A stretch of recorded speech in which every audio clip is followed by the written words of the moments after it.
Selling. It's my pleasure to welcome you to today's webinar. We'll begin in a couple of minutes. We just want to give everyone an opportunity to get logged on. So just hang tight for a couple of minutes and then we'll get going.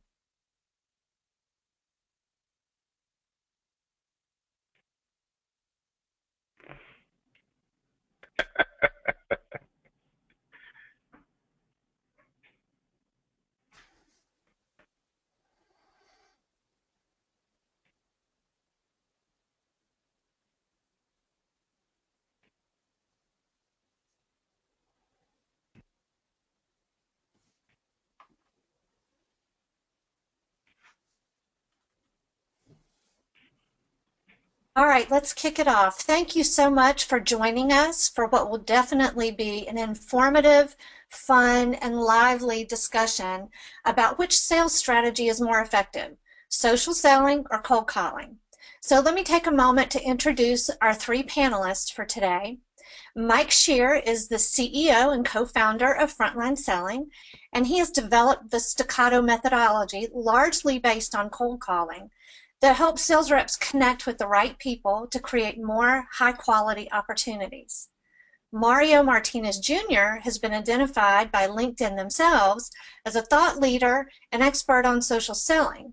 He recently launched his own company, M3 Junior Growth Strategies, to help sales professionals create an engaging, personal brand and attract today's modern buyers through social media.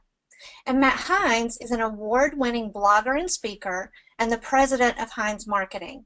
Matt has over 15 years experience in marketing, business development, and sales, and helps his clients build quality pipeline, increase revenue, and reach more customers. So let's kick off this debate by getting to know your panelists a little bit better. Please tell us one thing we should know about you that's not on your LinkedIn profile. So Mike, let's start with you. Oh, one thing that's not on my LinkedIn profile is that one of my formative first jobs out of well, actually when I was in high school was making donuts in the morning. So I would get I would get up at about 4:30 in the morning. In a summer job, it was it was tough getting up in the morning when you're like 16 or 17 years old. But I would get up at 4:30 in the morning, and at 5 o'clock I'd get up and I'd make donuts, and I'd work till about noon and then sleep the rest of the afternoon. Awesome. Matt, what about you? Where I can do anything. So can I share my spirit animal? Would that be okay?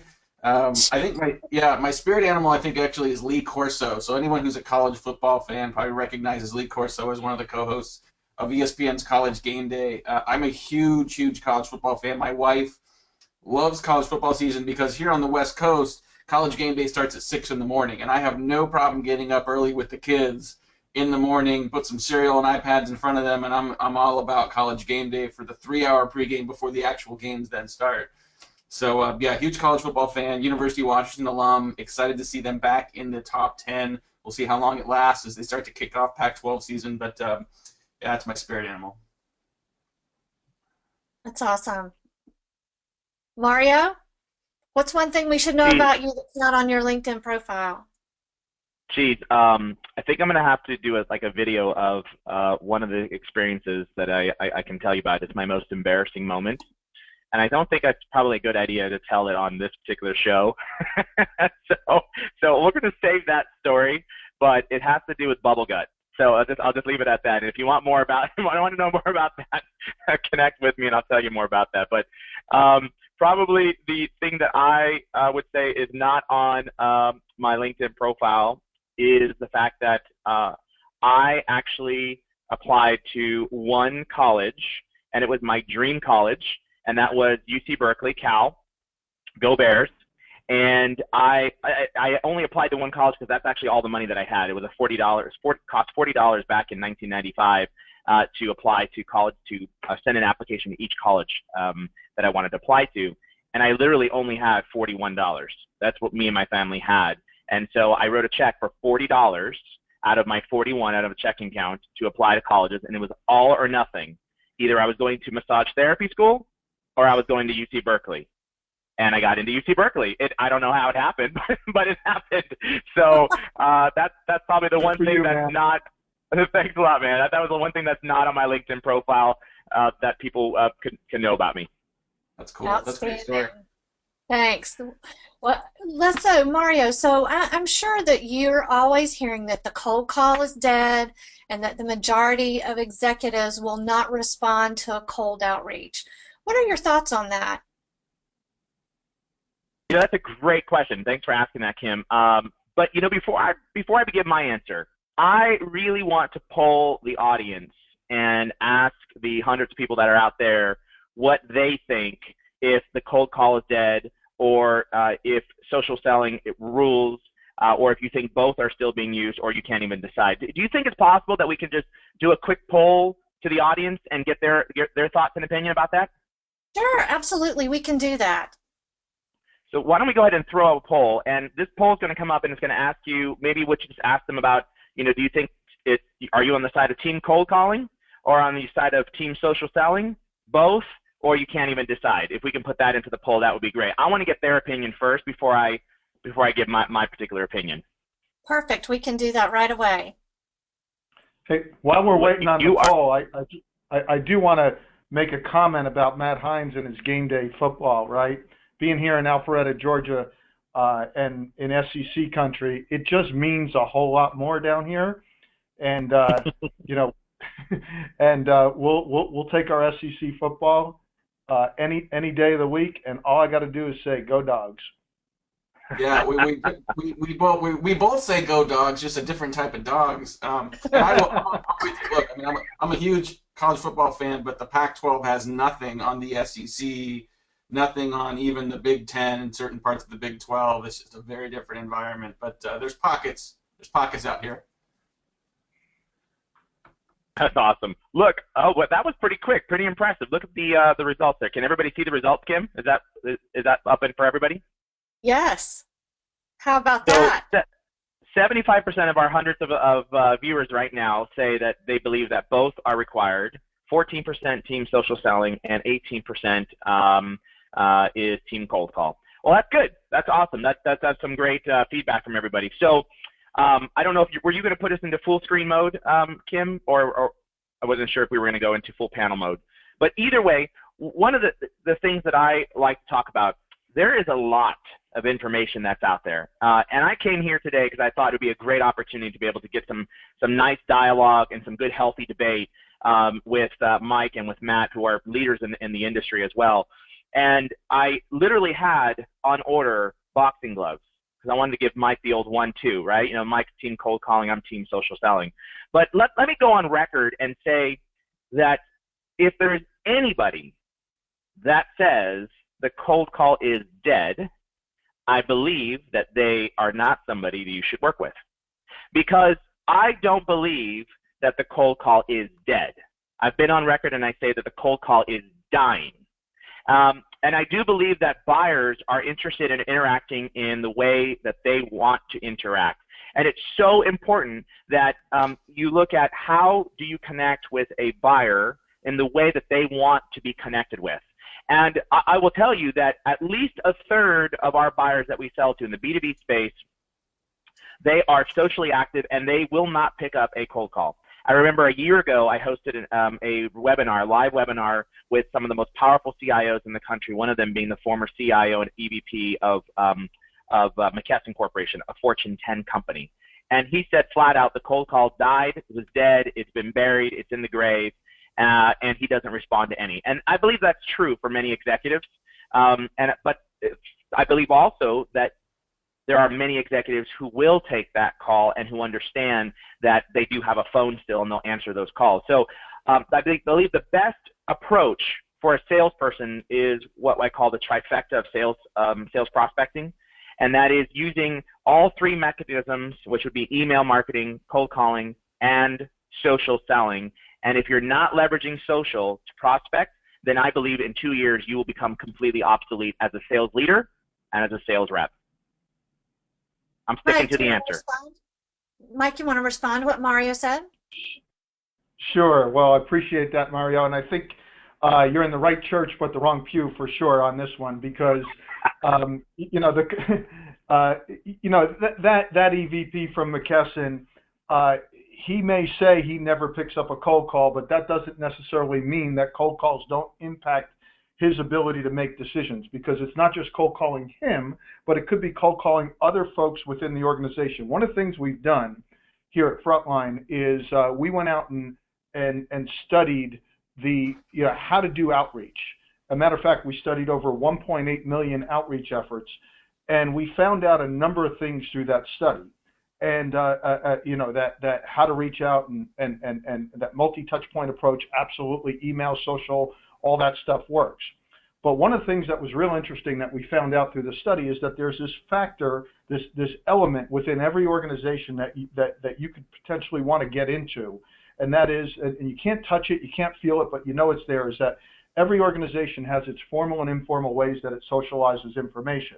It's got its own 3-letter acronyms, it's got its own formal and informal social structures, and that is known as the social DNA of an organization. It's how they communicate internally.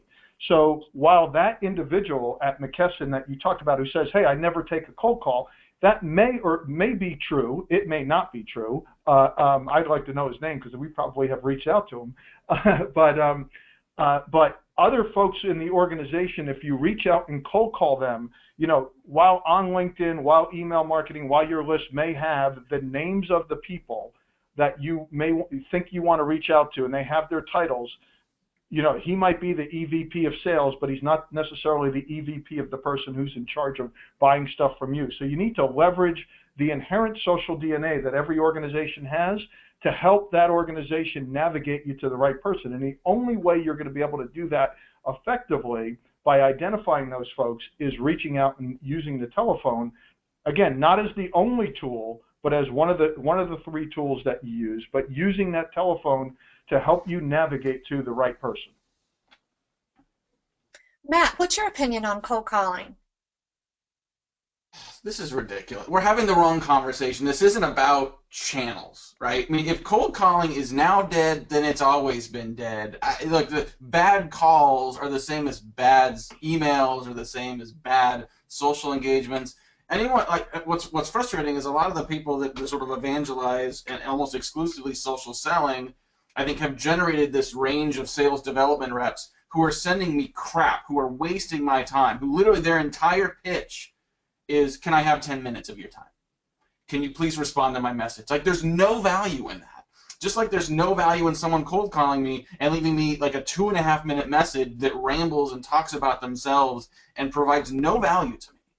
Right? So it's not the cold call. If the cold call's dead, then social selling's also dead for the same reason, because we can't seem to get out of our own way and provide value to our prospects. If you have something interesting to say, if you have something valuable to share with me, if you have some insight that can make my job better or can reframe a problem that I have, yeah, it's hard to get in front of me because I'm busy. We're all busy. That doesn't mean that, like, oh, you send an email and it didn't go through. Well, email must be dead too, right? Like, no, we're all in our inbox all day long. I'm not paying attention to your inbox yet, in email yet. I'm not paying attention to your in-mail. I'm not paying attention to your voicemail until you do something that matters. And so I think the channel is secondary to me, right? It's not like, your email doesn't work because Marketo sucks. No, Marketo's fine. Your email sucks. Your message sucks. You don't have a great connection between who you're trying to reach and what they care about and what's going to earn their attention at the beginning of the conversation.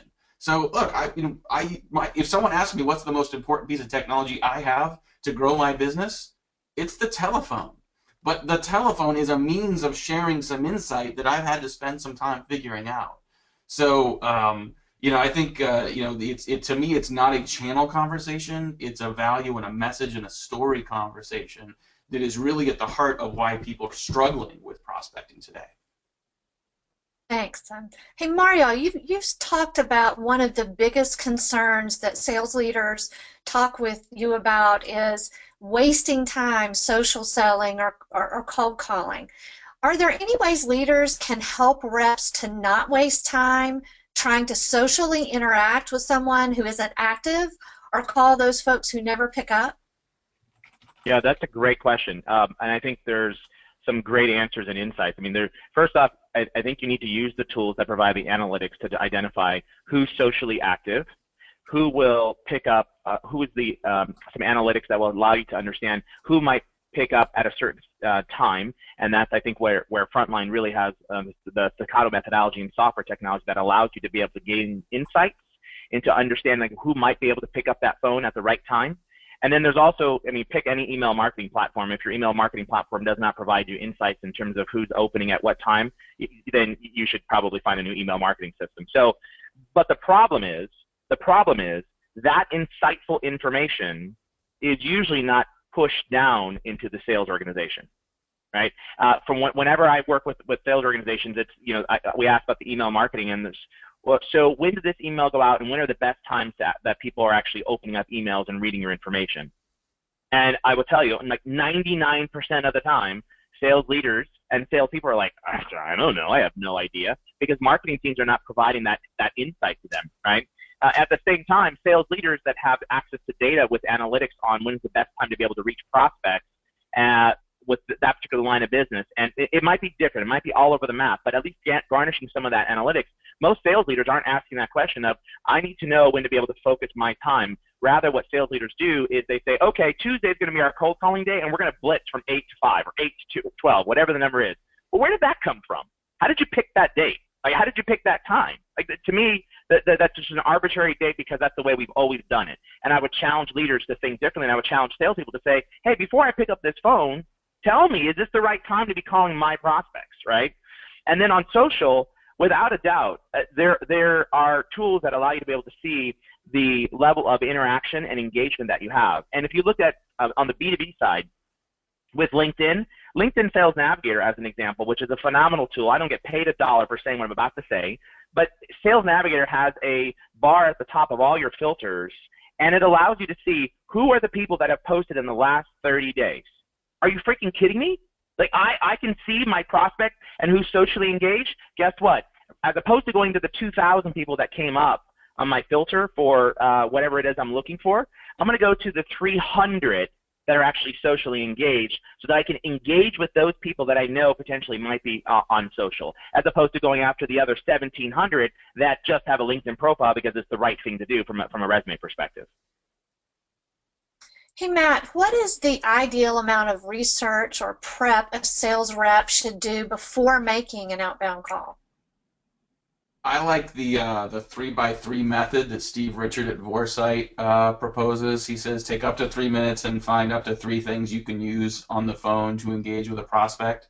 I don't believe that you can really script a phone call. I mean, to a certain extent, once you're on the phone with a prospect, it's a level of improv between you and the prospect to have a valuable conversation. You should know kind of where you want the conversation to go. But I think in terms of, like, I mean, a lot of people have call reluctance because they don't have a plan of what they're going to do. They're not confident in what they're about to say. They're not confident in really the beginning of the conversation, which no matter who you're talking to, unless you have a relationship, it's awkward no matter what. So sometimes being able to say, hey, Mike, like, I notice you really like SEC football. Like, are you as annoyed by Lee Corso as I am half the time when he's kind of like, you know, falling asleep in the middle of the show? I mean, you can depending on what you find out about people in their profile. I'm moderating a panel at a conference here in Seattle tomorrow, and I just literally spent 1.5 minutes per panelist on LinkedIn. And without even going to a Facebook page or other, I found out like one person had actually won an Emmy, right, for some interactive work that they did. Another person was actually in Afghanistan for 2 tours before they went into marketing. And just things you find out that you're just like, holy cow, tell me about that. I had no. Tell me about your Emmy. Where is it? Can you bring it? Where is it in the house? Is it? Turns out it's on the bar next to the tequila. True story for this one gal. So like these are icebreaker conversations in the same way that, you know, spirit animals and college football can be. What I don't want is reps that spend 25 minutes doing research on a prospect only to leave a 20-second voicemail. Like, that's a waste of time. So there's a point of diminishing returns, and there's a plan that you want to follow in those couple of minutes before you make a call that not only makes it easier to have a conversation, but gives you, the caller, more confidence in the conversation you're about to have. You can get those insights on social as well, right? I mean, you look at someone's LinkedIn profile or their Twitter feed, the majority of what they share is going to have nothing to do with what you're trying to sell or what you're selling into, but those are still nuggets of value that you can mine to leverage in that conversation. Hey, Mike, why don't you add to what Matt said? So I think you know, some of the things that Matt and Mario are saying, you know, it's really good advice. But here's the challenge, right? Prospecting is a lot like diet and exercise, right? Everybody knows what they need to do to lose weight and get in shape, right? Every day there's new diet and exercise books, and they kind of talk about the same thing. But why are so many people overweight and out of shape? It's not for lack of knowledge. Knowing what to do is not the problem. Doing it is the problem. So whether it's 3x3 research, whether it's doing that research and finding out someone was in Afghanistan, right? Whether it was something someone posted or was socially active or in some way, shape, or form. Taking that information and developing it into content, okay, that makes it, insightful, developing it into content that I would respond to, that's the hard part. So it's like I said, it's like diet and exercise. Knowing what to do is the easy part, but doing it is the hard part, and doing it every day and doing it perfectly and with proper form and day in and day out and doing it religiously, that's where the magic happens. The reason why, Matt, you get these awful emails and awful voicemails, I save them all the time and play them for other folks here because they're just darn funny, right? Is not that these people don't know what to do, right? They read LinkedIn blogs, they read all this stuff, they do this research, and part of the challenge is that they spend too much time doing research. I was at a client not too long ago, and I walked onto their floor, and they had a whole team of sales development reps. It was so quiet there, you can hear a pin drop. And I was like, what are all these people doing? And the person I was with, the manager of the guy who ran that center, said, they're doing research, right? I said, research, right? Pick up the damn phone, right? They're doing research. And so, well, they do a lot of emailing too, right? Which is they just email bad content, right, Matt? Which is what I like to call drive-by selling. So it's not so much, all these, whether it's 3x3 research, whether it's the tools you use, whether it's going to what Mario said, LinkedIn Sales Navigator, or any of the other sort of sales acceleration tools. There have been a proliferation of sales acceleration tools, particularly in the last 5 to 7 years. And if you look at it objectively, salespeople as a group are no better off today and no more effective today than they were 3, 5, 7 years ago. It's not because the tools aren't good. LinkedIn Sales Navigators is a great tool. 3x3 research, if done properly, is a good way to do it. But doing it is really, really hard to do, and it's hard to do consistently. So, and what you find out is that people spend all this time doing research, and if they spend 15 or 20 minutes researching a client, that means that they can research 3 a day, 3 per hour, and not make a single call or outreach effort to them. So that's the source of a lot of bad content that comes across the transom and into our voicemail boxes, our email boxes, and our LinkedIn connection requests. Hey, Mario, a lot of companies today with inside sales teams measure sales productivity based on the number of dials and talk time. Is this still a valid measurement for sales given the introduction of social selling? Great question. I actually wanted to go back and comment on something, so I don't know if I'm allowed to do that. Am I allowed to take over your show here, Kim? Go for it. Is it something I said, Mario? Go ahead, please. Yeah, I'm just ready. I'm ready to pounce. Look, I think what Matt said is spot on. In terms of if you suck on a cold call, you're probably going to suck through an email. If you suck through an email, you're probably going to suck on social engagement. And I think there's an element here, though, when I'm working with organizations, you need to understand the type of salesperson and who they sell to. So if you are a SDR rep, BDR, and your responsibility is to go and find those new appointments, then yeah, the 3x3 methodology, that Steve talked about from Vorsight, may be a good methodology. In fact, we actually teach that 3x3, but I teach it as actually a last resort. And so what we teach is that take that time to spend at least 10 minutes on a profile so that you could actually read through the content that someone has published and what's important to them, that you can comment on those types of things. But I do agree with Mike that or I think Matt said it, there's the point of diminishing returns, right? You spend all this time to do research and nothing comes out of it, right? So I think it's very important that you find that balance. But if you're a national account manager and you're selling to large accounts, then you definitely don't do the 3x3. The 3x3 is because you had an emergency and you're walking into a meeting, you need to find something before you walk into the meeting. That's the only time you do it. But if you're a national account manager, you should be spending that time to get to know your buyers and prospects, and it does require you to do more research. So I think it's a little bit dependent upon the role, is my perspective. And I'm probably going to shoot myself here in the foot because Clint Orem over at Sugar CRM, I literally was looking at CRM systems, and I got into a video last night and I hit the register button, and Clint, please don't kill me for this one, but immediately, like 2 minutes, I got the automated message coming from one of their sales reps, and it said, thanks for checking in here at CRM. I'm happy to assist you and help you with any questions you may have. How can we assist? Like, what? You didn't even take the time to even hit my profile to see what I might be doing, what I might be looking at. So that's the type of stuff that really kills me, is when marketing organizations implement that type of automation, because that turns your buyer off, right? And it does not provide any valuable insight to anybody unless I am ready to buy right now. And if that's the spray and pray methodology you're going after, phenomenal. So sorry, that was just my commentary on that. I don't know if I'm allowed to go on to your next question, but you tell me, Kim, or if somebody wants to respond. Yeah, so Mario, please do just take just a couple seconds and respond about, dials or productivity based on dials and talk time and how it relates to social yes. selling, and if it's still even valid. This is the quandary that all sales leaders are in right now, is how do I measure the progress and productivity of our sales organizations?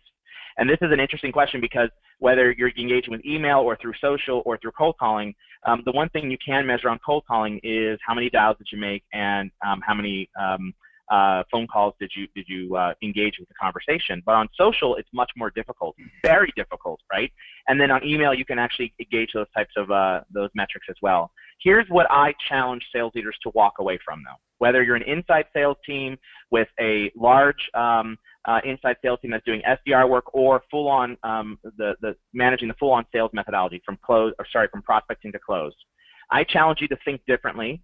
I believe that you should stop looking at metrics like productivity of how many dials did you make, and let's focus on something different. Let's focus on how many conversations are you having. Because if you focus on that aspect, then whether or not you're using social, cold calling, emailing, or any other methodology like referral selling, it doesn't matter how you get there. All that matters is how many conversations actually took place. So stop focusing people on the 8 hours of dial, and having like this sweatshop of cold callers, and let's focus on developing conversations. How many conversations did you have? Because that is what moves something into an opportunity phase, is an actual conversation. Great, and I also want to let our attendees know that if they have any questions as we go through, please send those in, and we'll tackle those questions at the end of our time together. Matt, do you agree with what Mario said? Yeah, but a social interaction doesn't count as a conversation to me. I think there's only so much you can do in a back and forth in a DM or in an in-mail conversation. And I also think it's really difficult to sort of get someone's attention and differentiate yourself in that context. Like I said, this still isn't about. It's not about the channel. If you've got something interesting to share with someone, you earn the right to continue the conversation, right? I mean, and so maybe if someone is socially active, that's an opportunity to get their attention, to spark interest. I mean, I think about sort of my definition of an elevator pitch is not like tell me everything about your company and describe everything. You don't have 80 stories. You don't want the prospect to open, when the doors of the elevator open, you don't want them to run screaming, trying to get away from you. Assume you have 2 or 3 stories, and your job is to get them to say, hey, walk with me and tell me more, right? The early interactions you have with prospects are all about walk with me, tell me more. Whether you're doing it in social or whether you're doing it in the voicemail, your first 6 to 8 seconds are extremely important. What are you doing in those first 6 to 8 seconds to get someone to stop typing, to stop looking at their email, right? The other things we're doing is we multitask, whether you're listening to your voicemail or you're looking through your emails. What's that small amount of time doing to get someone to stop and listen? When we do consulting with companies around trade shows, we call it a gate stopper. As people are walking down the aisles of a trade show trying to avoid eye contact, what's the 2 seconds of content you can share that gets them to stop their gate, to stop and say, what did you just say, right? And that earns you the next couple seconds, which you then have to work hard to earn the next 30 seconds, right? And so, look, I mean, this is not a scenario where most of us are doing a one-call close. Sometimes 2 or 3 steps is faster than 1. So conversations, yes. Engagement and attention is what we're trying to earn from prospects in the early stages, so we can have more of the consultative or diagnostic or reframing conversation that we want to have that truly helps us qualify real opportunities. Yeah, Mike, kind of piggybacking on what Matt just said, what's your commentary on this? Well, so first of all, I think we're making this way more complicated than it needs to be. Getting people's attention, getting them to pay attention to you, is not that difficult to do if you know how to do it. As a matter of fact, that I refer back to this study that we did, and we found out that there's some universal ways of doing that where people respond consistently. But the fact of the matter is that, and I'm gonna respectfully disagree with Matt in that the channel does matter. Okay, and the reason why the channel does matter, the channel matters just like a B2C brand, like a McDonald's or a Nike, whatever. They use multiple channels to reach their folks, and they're pretty good at marketing. They're pretty good at getting people's attention. McDonald's uses, they use things like, television commercials, radio ads, newspapers, billboards, online ads, all those sorts of things. Why do they do that? Well, not everybody sees the billboards on the highway because they work out of a home office. Not everybody watches the football game, so they don't see the ads on TV. Not everybody, listens to the radio, so they don't hear the jingle. But what they do is they see an online ad or an ad in a magazine, right? It's different people respond differently to different communication protocols. So the channels do matter, right? And so you have to use, and just because somebody's socially active doesn't mean that they're a buyer. Just because somebody's not socially active doesn't mean they're not a buyer. So what you need to do is you need to take a very consistent multi-channel approach with a consistent message across all those channels. And what is that message? And that's where I think salespeople make it really, really complicated. They try to do a lot of research.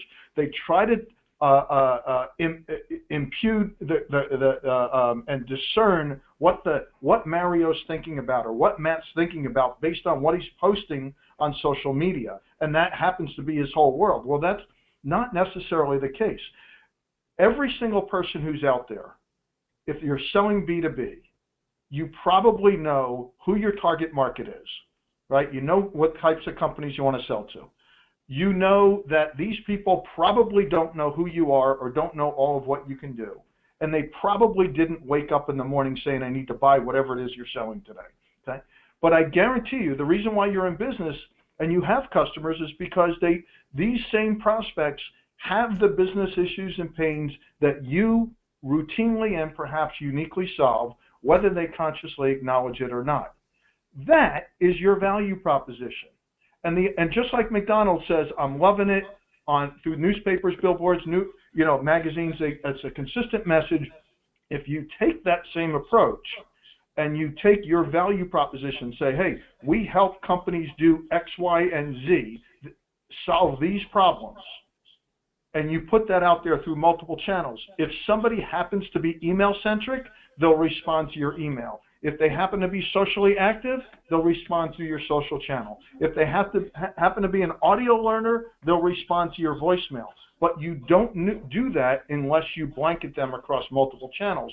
But the value proposition, and that's where we see this over and over and over again, is people make this way too complicated. As a matter of fact, when we studied this, we found out that when you change the value proposition through the channel, you actually diluted the message. It's exactly the same reason why Nike doesn't say, just do it, maybe do it, kind of do it. You always say just do it, no matter what the communication protocol is. So stop making it too complicated. That's all I can say. Hey, Mike. Yes, sir. Here's what I'm going to say. I'm loving it. From McDonald's. I like that. I just want to make one commentary. In my earlier commentary about the social part, I was not suggesting that a social engagement actually is a conversation. And Matt is 100% right in that a social engagement should turn into a conversation. So the things that we teach is take every offline conversation and turn it into an online conversation. So I forget one of my peers, Mike or Matt, said the most valuable asset that they have today is the telephone, and that is absolutely true. I mean, you've got to turn these engagements, whether it's through email or through social, into an actual conversation with somebody. Thanks, Mario. Hey, Matt, why don't you talk about call reluctance, why people have it, and how they can overcome it? Yeah, I mean, a lot of people, I think, don't have a plan for what they're going to do when they get on the phone. I don't think they have confidence in what they're about to say. I think a lot of people have been trained to go straight for the throat, straight for the demo, straight to talk about the product. They know that that's uncomfortable. They know that's probably not the right path. I mean, saying, hey, thanks for downloading the white paper, would you like to see a demo? I don't know anyone that's going to say yes to that conversation just because they gave you, an email address in exchange for a PDF. But yet that's what we teach people. And when we look at our inside sales teams and we say we're measuring them based on appointment set, so just go for the appointment, right? And we don't help them figure out how to do that. So I think there's a better value-added reframe type way to get at that call. We also don't allow reps to practice. Like, we give them great training maybe, or we give them a script and we say, here's the direction we want you to go. And we say, off you go, make some calls. And almost anything we do, we're going to get more comfortable with and more confident about if we get some at-bats.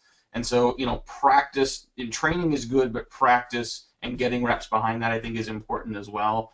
I see a lot of people spend time researching, because they're afraid to get on the phone. They're focused on email outbound because it's what they're comfortable with. They can hide behind email, hide behind Twitter, hide behind LinkedIn. It's a very passive way of having a conversation. And yes, some people may respond to it, but if you get someone, in email or in LinkedIn, it takes forever to have the conversation you want to have. You can't have nearly the back and forth you want to have. You get someone on the phone with the right message, with the right angle, with the right statements in those first few seconds that allows you to have a real back and forth, even if it's only for 3 to 5 minutes, right? They have to go, they're late to their next meeting. You have that 2 to 3 minute conversation. It can be worth days of in-mails, days of back and forth email that really doesn't mean anything.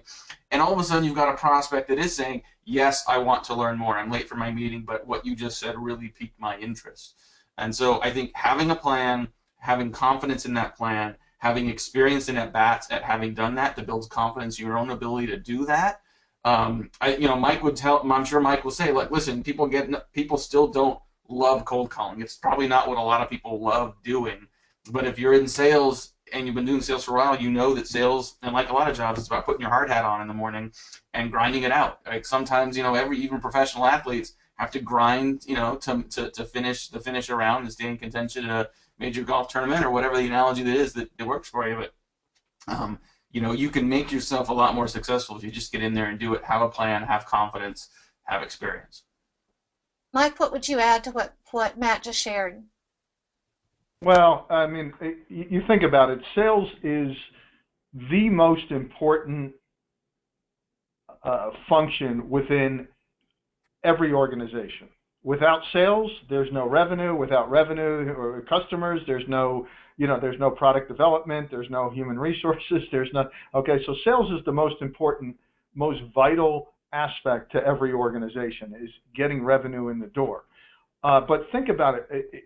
What if we looked at other disciplines and other professions and we trained other professions the same way we train salespeople? Imagine training airline pilots the same way we train salespeople.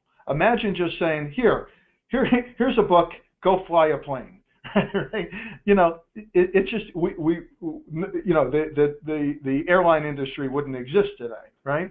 The same thing. What if we taught golfers how, hey, look at this video, read this book, and go out and play golf, right? They got to practice, right? And as Matt said, they got to practice. The problem is the way they practice. Most organizations, they don't provide enough practice time. B, when they do provide practice, they do provide role play. The manager who's doing the role playing, you have two different managers. They're going to role play with their reps differently, so there's no consistency, and there's not an accurate perception of reality in terms of how that dialogue goes. So what happens here is, and one of the things that we've done here at Frontline, and we started doing about 3 years ago, and we came across a really, really neat technology. We ended up acquiring it, and we now teach salespeople how to prospect the same way fighter pilots learn how to fly airplanes. Not on the job, at least hopefully not on the planes that you and I are on, but through simulation. And by using digitized call simulation, reps can practice in a safe environment, and they can get consistent, honest, objective feedback, and do it on their own time, so they can spend time and they can actually get certified. So when they find themselves like the airline pilot in the difficult situation, they can handle it flawlessly 100% of the time. So really, I agree with Matt. We just don't spend enough time practicing, and I take it a step further, saying that when they do practice, they don't practice real well. So any football team that doesn't practice real well isn't going to play real well on Saturday or Sunday. So using technology to drive behavior and muscle memory and familiarity and handling difficult situations and doing it in an objective fashion, that's been, we've seen a tremendous increase in the amount of adoption that we get with our methodology. It used to be from weeks to a month or two to get somebody proficient. Now we can get people proficient in days to a week or two just by using digitized call simulation. Great. So let's wrap this portion of the webinar up with each of you talking about the number one thing you think a rep can do starting today to more effectively engage their B2B buyers. Matt, let's start with you. I think it's work with your marketing team to develop a better understanding of your target audience. Like what are they focused on? What are their core problems? How can you have a value-based conversation with a prospect about a problem they have that gives them insights and ideas on how to solve it? We spend too much time in our training talking about our company and our sales process and not enough time talking about who our customers are, what situation they're sitting in, and what things they need to be more successful. You have that kind of a conversation. I think Mike's right. Channel matters. It matters that you have a diversified channel strategy. But to me, channel is secondary to that story. And so, to be more successful in cold calling or social selling or whatever you're doing, the more audience-centric you can make it, the better off you're going to be. Mario, what about you? Yeah, I think that's whether you're engaging through email, whether you're engaging through social or a cold call, the art of understanding who you help and how you help and what business problems you solve. If you can identify those three things and you can narrow that down into 3 minutes or less, that will help your buyers quickly identify whether or not there is interest in having a conversation with you. So who you help, how you help, and what business problems you solve. And I've spent hours upon hours, I can't even tell you how many hours, asking sales reps, like, what do you do? Oh, I'm a sales guy and I sell X services for this company. No, what do you do? Well, what do you mean? What do you do? How do you help your buyers? That's what we're interested in. And when you nail that, that information, now you can really go after and bring in, incorporate stories about other clients that you've helped similarly as well, to give examples to your buyers so that they can see how you might be able to help them. And I think that's really important in engaging on a cold call and engaging in social engagement as well as on email. Mike? Well, it's been a lot of good advice here. You definitely have to know a little bit about your buyer. but you have to be able to articulate what you do and how you help organizations. And I would say that most salespeople, they already know the answers to those questions. They just make it too complicated, right? So you got to use channels, you got to use social, you got to use email, as Matt said. But the one piece of advice that I see people that they don't use enough, and the one piece of advice I give them is pick up the damn phone. All right, so let's take a few questions here. So I have a question here. With the number of organizations screaming social selling or dialing for dollars, which both methods have value, which do you feel you should start with first, a phone call or in-mail?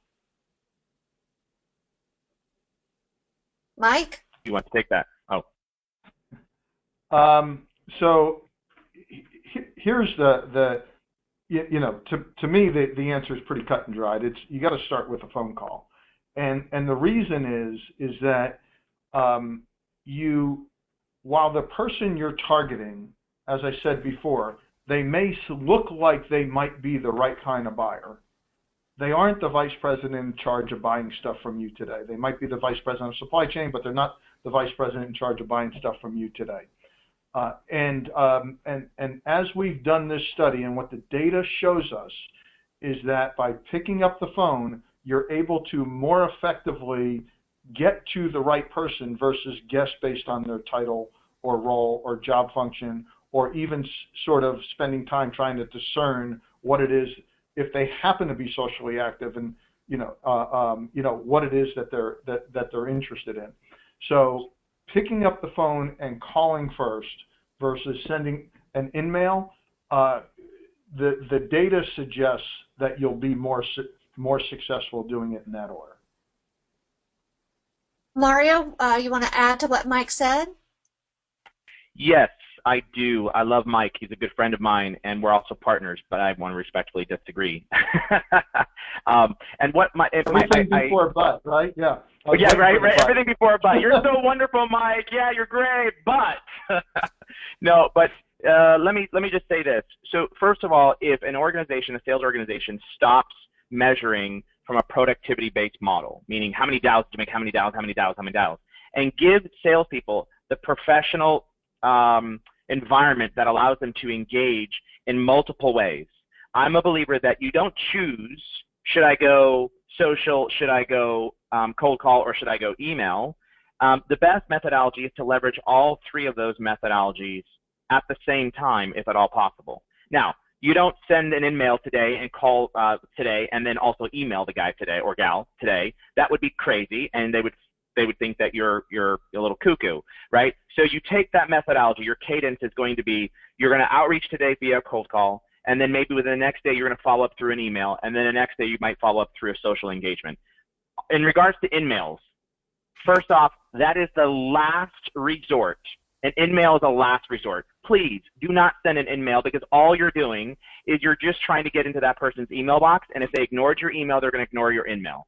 So that to me is a last resort and being able to engage. Although the studies do show that there is at least a 20% response rate, which is significantly higher than oftentimes through a cold call, right? So my focus is to turn every cold call into a lukewarm call, and also leverage the trifecta of sales prospecting, which is all three methodologies, to be able to garnish that person's attention with a valuable value proposition that helps them solve particular problems. That's my perspective. Okay, thanks. So Matt, can I before I go on to Matt, can I just get back at Mario on that one? Hold on, Mike. Hold on. Dude, I love you, but right? You couldn't be more wrong. I mean, again, I'm just, I mean, we looked at this. We studied 1.8 million outreach efforts. And if you think about it, what you just described would be akin to McDonald's saying, okay, Mario, you passed our billboard today. We are not going to advertise to you anymore today. We're going to wait till tomorrow for you to hear our jingle on the radio, because we don't want to cluster too many impressions in one day. Okay? When we looked at the data said And when you start spreading out those touch points, and I agree, by the way, I agree, the traditional calling metrics are absolutely wrong. You definitely confuse, people who do that, look at dials and talk time, are confusing activity with progress.